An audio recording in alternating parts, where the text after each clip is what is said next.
It can be hard to give a generic answer to the question of whether it's ready for production. So, for instance, if people try to look at ChatGPT is doing well on medical exams, so that it must be the case that it's able to do what a doctor does. No, that's silly. A doctor's job is not to answer medical exam questions all day. So you have to trial it out with a small set of doctors and look at those in-depth, deep expert evaluations on what it's good for, what the pain points are. I think that's the way we should be proceeding.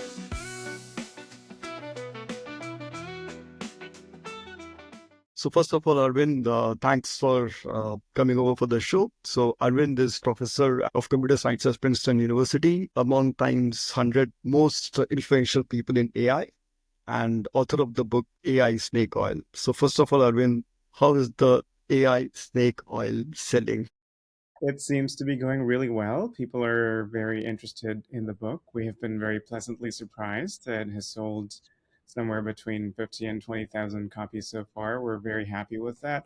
But also, it's not just about the numbers. I think people are engaging deeply with the ideas in the book, whether it's people in companies or students in academia or journalists or policymakers. So we're very happy to have been able to make an impact.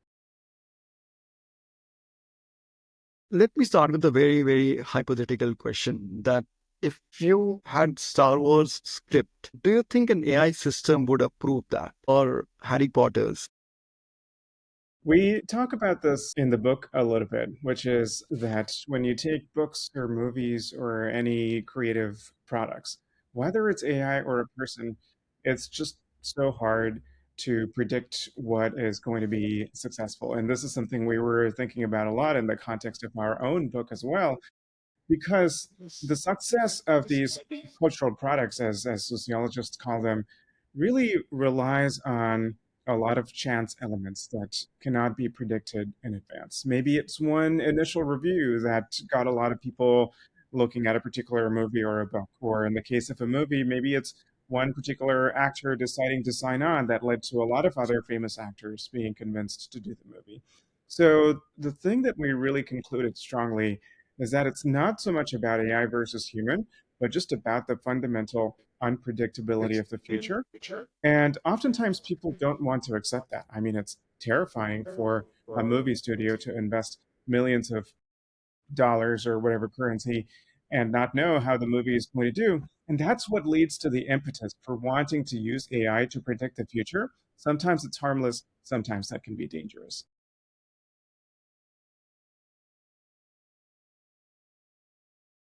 It is one of the most iconic movies, and it was a super flop movie when it launched. Within 3-4 days, something happened, and it just went on. Right. So sometimes with products, also what I see is that a lot of sometimes one influencer just starts talking about it, and then suddenly it becomes a cultural thing. So I think we are too early in the AI space to predict that, but Yeah, I completely agree. so. Uh, in your book, you talked about the different kind of AI systems, right? Predictive AI, generative AI. So would love to know because a lot of people they are hearing AI for the first time and they think generative AI is the only AI, right? Right. Generative AI is what we're all familiar with, and we talk a lot about generative AI in the book. It's not just generating text like ChatGPT, but it's also images, videos, music, audio, voices, code, of course. And this is the area of AI where, in the last 10 years, there has been remarkable progress. There are many limitations of the technology. There is a lot of hype around this technology. We discuss it in the book, but fundamentally, it is a genuine technological advance. It has a lot of great uses. We are programmers, as I'm sure you are as well. And, it's hard to even imagine going back to a time before we had the assistance of AI for programming, for me personally, at least. And that's not even necessarily because AI writes better code. I don't think it does, but it just takes so much of the drudgery and boring parts out of it. So we do think most knowledge workers, in some sense, will be able to benefit from generative AI. But what doesn't get talked about nearly as much is predictive AI, which is AI systems that are being used for determining people's future, for determining important opportunities, whether they're going to get a job, a loan. And in the US, at least, it's used a lot in the criminal justice system. And the way that this kind of AI works is by looking at someone's CV or whatever to predict whether they're going to be a good employee, or a bank might use it to predict whether they're going to pay back a loan. In the criminal justice system, to predict whether someone is going to commit a crime. And that is deeply problematic because when we look at the evidence, like we were just talking about, it's hard to predict the future, right? Whether it's a movie or what a person is going to do in the future. And so these tools are only slightly better than random, and making these really consequential decisions about people, including in the healthcare system, where it can have life or death consequences. I think we need to be much more cautious in those applications of AI. Yep. Is generative AI in general, is it ready for production systems? Yes and no. I think generative AI, being a general purpose technology, it can be used obviously for so many different things. And it depends on what you're using it for. There are some applications, like, let's say, language translation, for instance, where you can pretty readily use, ChatGPT or another product, right? Paste text in, gets text out. So there's not a lot of product development you need to do on top of the AI model. There is some, but it's not a huge amount. On the other hand, when you're talking about integrating AI into a medical context or a legal context, there you need to do a lot of product development. You need to train lawyers or doctors on how to use it properly. They need to know, of course, that AI could hallucinate, that is, produce incorrect information, where again, it can have really bad consequences in those cases. And in some cases, you need to change the laws and the rules and the norms of institutions in order for AI to be integrated into existing workflows and the way that people do things. So those are things that are going to take years, maybe decades. Yeah, and I think also when it comes to customer facing, because I see a lot of AI SDRs, AI sales, the ones who make AI calls, or they're sending out emails, right? So there was a very interesting report that companies are seeing a lot of new leads through AI, but not enough customers. You know, so what's happening is that you're getting emails and you're getting all kind of traction as an AI platform, but when it comes to the real world closure of customers, it's not happening, right? So, and you have been part of the research paper on AI agents that matter, right? So we would love to go deep into that. First of all, how do you define an AI agent? I mean, there are Sure. multiple definitions. So Yeah. would love to know. I mean, Let's start with a simple definition and then go to a more nuanced definition. A simple definition is any software system that uses AI but is not simply a wrapper around an AI. Right. And it goes back to the distinction I was making before. If you're just speaking to ChatGPT and it speaks back in a different language and you're using that to converse with a person who speaks a different language, I would not call that an AI agent. It's just a very simple wrapper around the underlying model. On the other hand, if you want to use AI in the context of these sales calls and leads, for instance, it's not just a model that's doing all these things. You obviously have to have a database or web scraping or whatever to gather these leads, and then you have to have back and forth conversation. Your AI system has to have memory of what it is you've said in the past to this particular customer or lead or whatever it is. So you have a more complex system. So I would say, simple definition, anything that's more complex than an AI model but uses AI, that's an AI agent, right? It's a broader software system. If we want a slightly more nuanced definition, we give one in the AI Agents That Matter paper, and we say that it comes down to a variety of factors. One is, how is it designed? So things like, does it have memory? Does the AI itself, does the language model itself control the so-called control flow of the software? That is, what should it do next? So is that pre-programmed by a human, or is that decided by AI? So those are all design considerations. Another consideration is around how much human supervision there is.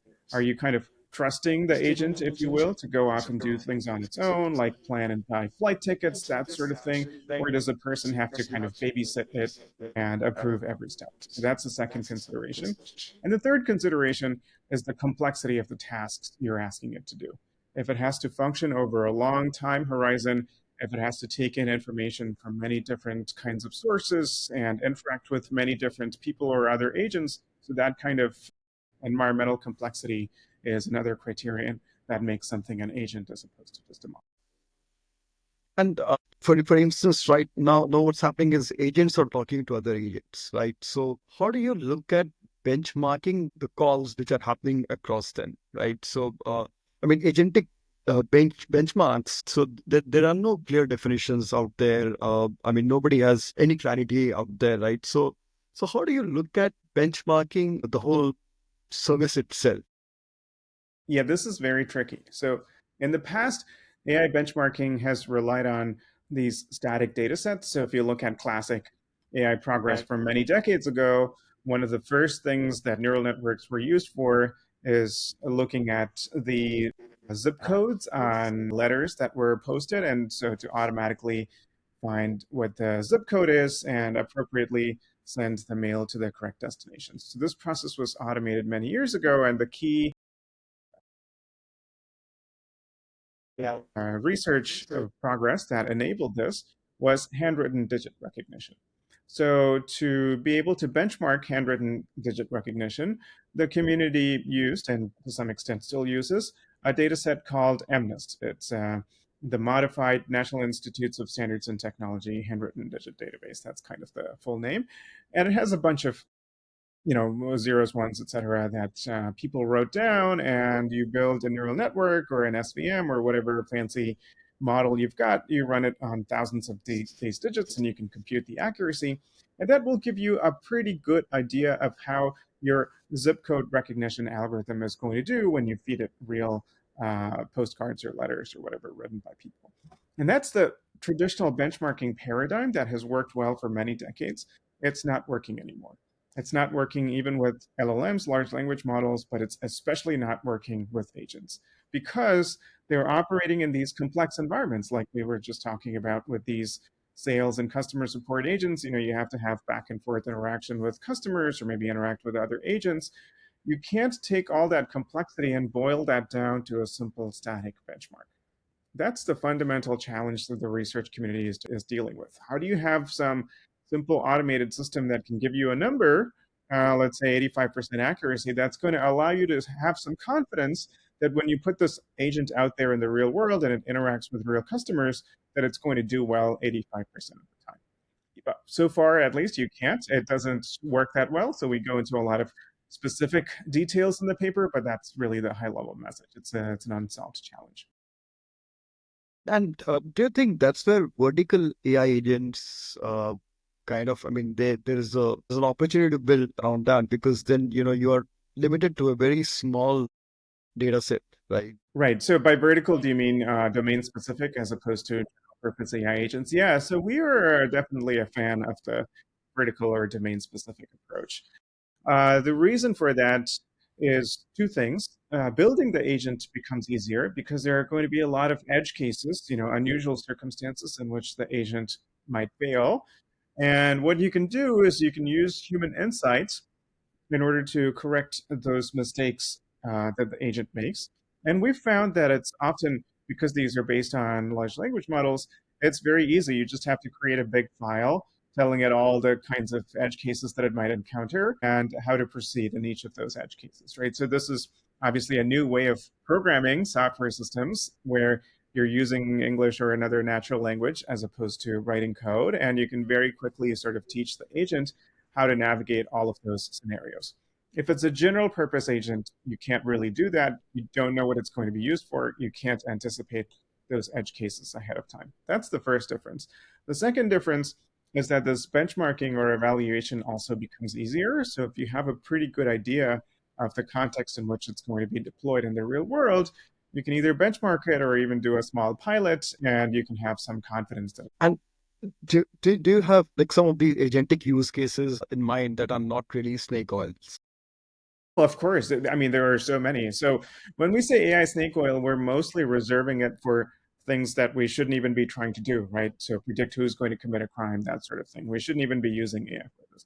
But for most of the agentic use cases, if we can get it to work, that's very valuable. Yeah, I mean, it would be nice to have an agent that can book flight tickets for me or do various other things for me. So for the most part, we're not calling that snake oil. We're just saying that there are many, many research challenges that need to be solved before we can actually get these to work reliably. So we call this the capability reliability gap. In a lot of cases, agents are able to do things like maybe 50% of the time. But if you imagine, this process of navigating a travel website, looking through dozens of options, comparing them, and going through the flow to buy the best one, that might involve dozens of calls to the underlying AI model. And if each call is going to fail with a 2% probability, then the entire system is overall useless because the error rate compounds very quickly. And so that's what we call the capability reliability gap. So these things are not reliable right now. They're doing things like ordering food to the wrong address, right? And the customer is very, very frustrated and they never use the product anymore. But specific examples of the kinds of agents that would be useful. So first of all, in the consumer space, right? So the movie Her, for instance, from 10 years ago, just a really advanced version of Apple Siri or Amazon Alexa or whatever it is, where you can tell it to do a certain thing and it will just go and do the thing for you. So that can be very powerful in the consumer space. In the enterprise space, we've been talking about agents like involved in sales and marketing. And then in the scientific space, lots of people are very excited about AI agents for science. Again, I think it's a little premature to even try to automate all of science. That I don't think that's a meaningful goal at this point. But a typical scientific research workflow involves many, many mundane steps. And I think it makes a lot of sense to automate some of those steps so that we can free up scientists' time for doing more creative things. And we're trying to build some agents in this direction, actually. Interesting. Uh, and when it comes to say learning, right? I mean, that's something which like I mean everybody's talking about, and especially with OpenAI's own launch, right? So where do you think we are actually in? Because so first of all, reasoning, there is voice to voice reasoning. Companies are launching that. Foundation models are launching that. But where do you really think we are at? As of today, in the reasoning space. Yeah, definitely. So I think reasoning is not one problem. Reasoning can be done in many different domains, and those are somewhat distinct problems. And where we are depends on which domain we're talking about. So there are some so-called closed domains where all of the information required to do the reasoning is present in the problem description itself. Obviously, mathematics is a good example of a closed domain. And here, I think AI agents are already doing impressively well. Top mathematicians like Terry Tao have been really impressed with the state of AI agents right now.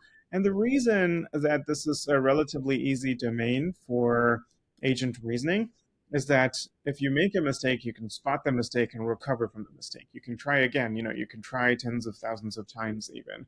And you can have automated theorem checkers, which if an AI agent tries to prove a theorem, the checker can try to automatically check it. So you can build these more complex systems. So that's a kind of a best case scenario. Reasoning can be somewhat successful, I think, in the programming and software engineering space as well. But then you get to other kinds of reasoning that are more fuzzy, like legal reasoning, where there's no clear correct answer, where it's a matter of creativity and judgment and not just mathematical precision.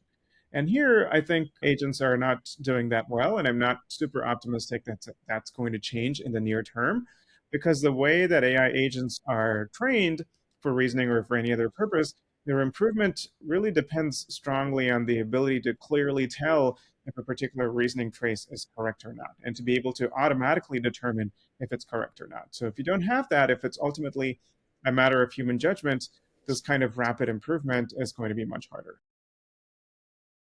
Interesting. And do you think reasoning plus human feedback loop, uh, does that, help I mean, if we could come up with a better system? For sure. So this whole space of human AI collaboration, we think that's very underexplored. I mean, to be clear, thousands of people are working on it, but I think it should be an even bigger field, and in the industry at least, there is too much of a focus on automation. So when people think about human AI collaboration, usually it's in a relatively simplistic way and not in a very nuanced way. Okay, the AI agent does something and then a human checks it and then approves or rejects it. I think that's too simplistic. And then there's human feedback, of course, which makes a little bit more sense, but ultimately still lacks nuance. If you look at the some of the AI agent products out there, like AutoGPT, it's an AI agent framework that we have often been working with. And developers recognize that things can go wrong. So in our own experience, we found that it was trying to make some forum posts online in order to try to find some information, which is definitely not something we wanted it to do, right? But then if you want to stop it from doing this, the only way is for a person to sit there and, hit approve or reject for every single action that the agent takes, which is crazy, right? You can imagine building some basic functionality where the agent has a little bit of common sense, so to speak, to determine whether a particular action is safe or not. If it's safe, it goes ahead and does it. If it's uncertain or if it's potentially unsafe, then it asks the person. So that's a slightly more nuanced way of having a person and AI collaborate. Even that, maybe researchers are working on it, but doesn't exist in a usable form right now. And you can even imagine much, much more sophisticated ways that would be hard to even describe easily in words, but I think researchers should be working on, and I think those are promising opportunities.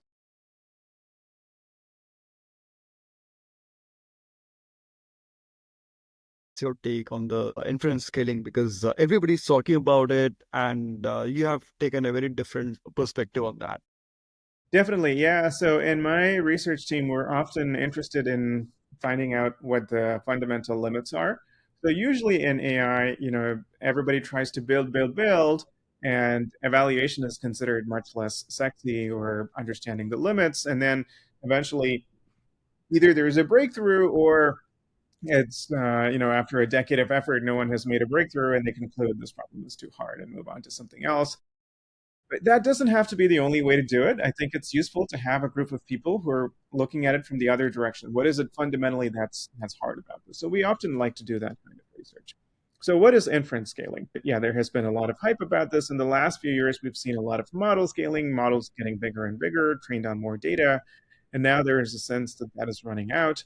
And so what companies and many researchers are saying is that we're going to take the models that we have and we're going to have them do a lot of reasoning or whatever during inference time when the model is actually asked to do a task, and potentially, tens of thousands, millions of tokens of computation during inference. And that is going to allow these models to be much more accurate on certain tasks compared to simply asking GPT-4 or Claude to do it. So inference scaling has already shown a lot of potential in areas like automated coding.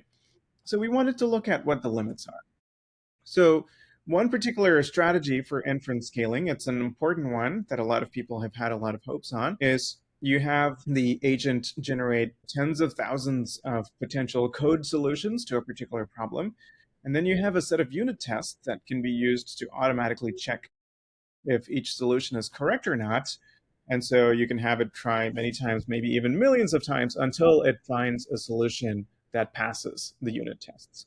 But our observation in the paper was that it's hard to have a set of unit tests that is exactly right. So where you can be sure that every solution that passes these unit tests has to be a correct solution, or every solution that fails the unit tests has to be an incorrect solution. That's very hard. Usually these tests have imperfect coverage. There can be some edge cases that they don't catch. And what we found is that when you take a weak model and have it generate thousands of solutions in the hope of passing the unit tests, there is a higher likelihood, the weaker the model, the higher the likelihood that it's going to generate a false positive solution, something that passes the unit tests but is nonetheless not a correct solution because the model, quote unquote, doesn't truly understand the problem that it's being asked to solve.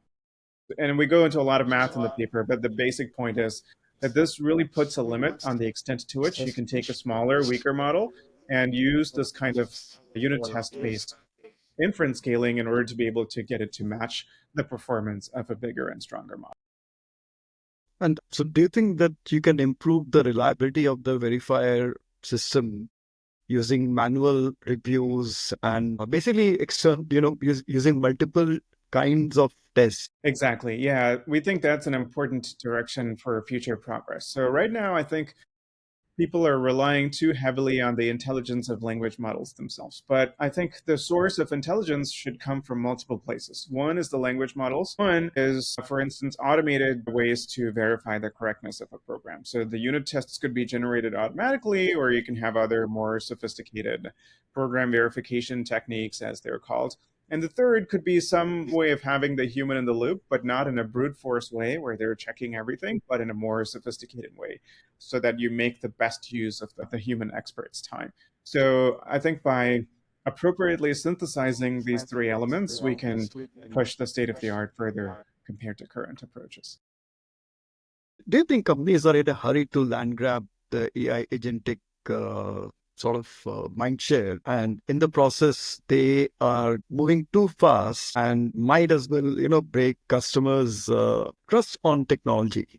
Right. I'll give an example. I came across this LinkedIn post where a lady, her mother died, and she wrote about it on LinkedIn. And after 2 days, she gets an email from an AI SDR kind of a system that while you are in your grief mode, why don't you try it? Because AI SDR systems are trained on the top of 3 or 4 LinkedIn posts of ICPs. So the broader question is that when you look at companies like, I mean, say Salesforce is going all in, Mark Benioff is all in on Agent Force, right? So, and so is everybody else. Do you think we are reaching a point where a lot of customers are going to just say, okay, I will pay a premium to talk to a human? Yeah, I mean, in a sense, we reached that point a long time ago, right? When it comes to, calling customer support on the phone, when we get those automated messages to push numbers on the phone or whatever, that's very irritating. And yeah, we're seeing a version of that, I think, with AI agents as well. A lot of these companies have a big fear of missing out, and some of the CEOs have been very explicit about this. They say, yeah, we acknowledge that AI, or at least this wave of AI, might be a bust. But on the other hand, if it really takes off, this could be one of the greatest inventions in history, and we don't want to be left out of it. And that, I think, is what is leading to the kind of mad rush to deploy this everywhere. And there is a bit of a tragedy of the commons. I think if one company is taking this kind of risk, well, that makes sense. Then customers can decide whether they also want to be a risk taker in being an early adopter or not. But if every single vendor is pushing this, then you have nowhere to turn. Whichever product you're using, whether it's Salesforce or anyone else, is pushing AI in your face. And so that increases the chance that customers are going to get tired of it and lead to a backlash. And so it's a kind of a collective action. If one person is doing this, that makes sense. But if everyone is pushing so hard on it, maybe that's bad for everyone. And that's where maybe we need more evals and better criterias to judge agents and overall feedback process, right? Before it even hits the customer base. I mean, that's where I go back to my first question. That is, I mean, is AI ready for production? Right. Yeah. And I mean, to me, the answer would be we need to be doing a lot more pilots. It can be hard to give a generic answer to the question of whether it's ready for production. So, for instance, if people try to look at ChatGPT is doing well on medical exams, so that it must be the case that it's able to do what a doctor does. No, that's silly. A doctor's job is not to answer medical exam questions all day. So you have to trial it out with a small set of doctors and look at those in-depth, deep expert evaluations on what it's good for, what the pain points are. I think that's the way we should be proceeding. Yep. So, and what do you think is going to be the next big thing, in terms of AI agents? And I mean, in 2025, because now the way I look at it is 2024 was all about LLMs. Now, I think we are pretty much reached a point where, there is a base which is set and all the innovation is going to happen around that, right? So what do you think, let's say December 2025, what do you envision? What kind of systems or agents do you think are going to, go live, go bust? Yeah, who knows? If you had asked this question a year ago, I would have felt pretty confident that we would have personal agents on our phones that are doing things for us, that we would be able to offload a lot of tasks to them. Obviously, that hasn't happened. In fact, 2 years ago when ChatGPT came out, people were saying the same thing. They thought these types of agents were only a month or two away, and that problem has been far harder than people anticipated, even as someone who's relatively skeptical like me, had over optimistic notions here. On the other hand, I think AI has taken off pretty quickly in certain areas. Entertainment is one that we haven't really talked about, but in the entertainment industry, I think whether it's AI generated images or more sophisticated things that are being used on the back end for video production or whatever, right? So those have worked really well, are already having significant economic impacts, both positive and negative. Obviously, many creative people are feeling that their livelihoods are in danger. So I think we're just going to see big differences between sectors. I mean, that we're already seeing that, and we're going to continue to see that. I think there are going to be breakthroughs in particular sectors. And that's not purely based on the technology. That's also based on how people adapt to the technology and decisions by certain businesses, or if a particular professional association endorses the use of AI for a particular purpose, for instance, professionals in one particular sector might start using it en masse, right? So those sorts of things. So I think we're going to continue to see major differences between different sectors in the pace of adoption of AI. Interesting. The last question, last set of questions. So uh, you are teaching computer science, and so what is your suggestion to say a first year engineering student? Because now, I mean, I just went to my alma mater, Roorkee, ID Roorkee, and I met very interesting, first year, second year students, and everybody is like, okay, I have no idea what I'm going to do because 3-4 years from now, by the time we are in the job market, we don't know what will be there, right? So what is your, really candid, practical suggestion to these students? Absolutely. Obviously, I can only make guesses like everybody else. I don't have an oracle, I can't see the future. But one thing I'm seeing is that because of foundation models, because of these really powerful AI models and systems, large language models, etc., I think pure technical mastery is less valuable than having technical skills combined with a breadth of skills. So, if you consider a typical software engineer, I feel fairly confident that the role of software engineer is not going to go away. I know many people are worried about that, but I think those fears are unfounded. To give an example of this, 50 plus years ago, when compilers started working really well, people may have worried, oh, compilers are making it so easy to code. Now we're going to need a lot less coders for the same amount of work. That didn't happen because the overall amount of code that you need to write actually goes up, right? So I think a similar thing is going to happen with AI generated code as well. But the nature of the skills that you need are going to be different. Just like today, we don't all need to be experts in assembly language and binary code. I think the nature of skills are going to be different. A typical software engineer who is embedded in a business and wants to bring value to that business will be best positioned to do so, not simply by being a technical expert, but by having technical skills so that they can produce code, but also work with clients to, rapidly iterate on prototypes, for instance, and use that to understand specifications. This is something you can do with AI, right? So 3 years ago, if a client had sent you specifications and the specifications are unclear, you have to keep going back and forth, and you're talking past each other. You can't easily understand each other because you have different things in mind. Today, what you can do is take literally 10 minutes to create a prototype app with AI, right? And then just sit around the table, look at it, and be like, is this what you want? What changes do you want to make, right? So these new AI capabilities are leading to just new ways of organizing the production of software. Not just software, it's going to happen, I think, in many different industries. And it's going to require a new set of skills, and it's going to require breadth more than depth. So those are my predictions. Yeah, and just to add to that, the way I look at it is also that AI makes it easy to go from -1 to 0. But that 0 to 1 journey of building the product, getting everything done, right? It's not easy. I mean, you can speedify it. You can make it a little faster using AI, but it's not going to replace that. It replaces the -1 to 0, the prototyping phase, right? That And makes sense. so, my last question: what are the AI tools that you use? That I use? Oh, so many. Obviously, I use chatbots. I use different ones, mainly ChatGPT and Claude, occasionally other ones. And I have a variety of different uses for them. Some of them are to do things like, okay, sorry, this is a little bit unstructured in my head because dozens of things I use them for are coming to my head all at once. So I need to structure and prioritize my. The context is also that your own AI snake oil. So, Yeah, yeah, the ones that you use definitely are not snake oil.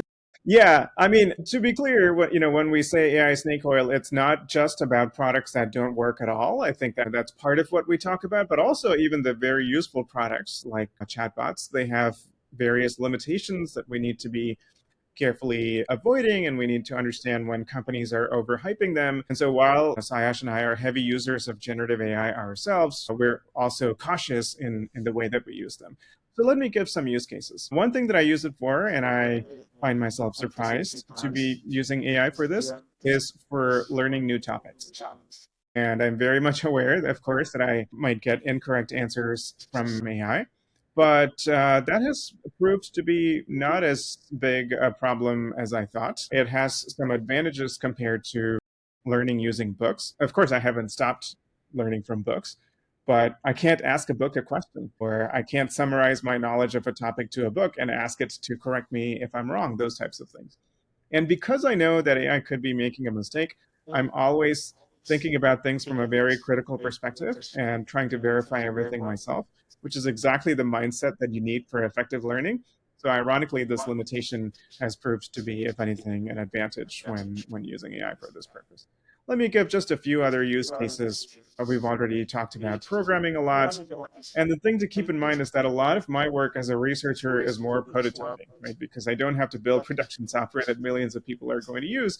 So AI is particularly useful for me. I can prototype things quickly, but then, I don't trust the results, of course, before I communicate anything in a scientific paper. We have to verify everything ourselves. It can also be good for a first cut of data analysis. If people haven't tried this, you should definitely check it out. Again, there are limitations. It could be wrong, but the ability to just upload an Excel or a CSV to ChatGPT and just ask it to visualize trends in the data, for instance, that's very powerful. So those are some programming and data analysis related use cases. And there are some related to my personal life, actually. I use AI a lot in the way that I teach my kids new things, for instance. So recently I was teaching my daughter fractions, and then I used Claude. It just took less than a minute to ask it to create an app where you can visualize fractions by sliding a slider, turn it into a little game, and that turned out to be a good way to give her an understanding of fractions. This is something, yeah, I mean, I could sit down with her and do it without an app, but it's just so much more enjoyable, I think, with the app, and it's less frustrating because you can move a slider and it automatically tells you what fraction it is. That's a pretty cool Yeah. thing that you can do in just a minute now with it. That's just one example, and use that with my kids in many ways for their learning. So those are three different use cases. Someday I want to write down a list of, I don't know, 50 things that I use it for, but yeah, maybe I'll start with those three. Cool. Awesome. So Arvind, thanks a lot. I think this was really, really useful, and wishing you all the best for your research and the next set of stuff that you do. Thank you. This was a wonderful conversation. Thanks, Arvind.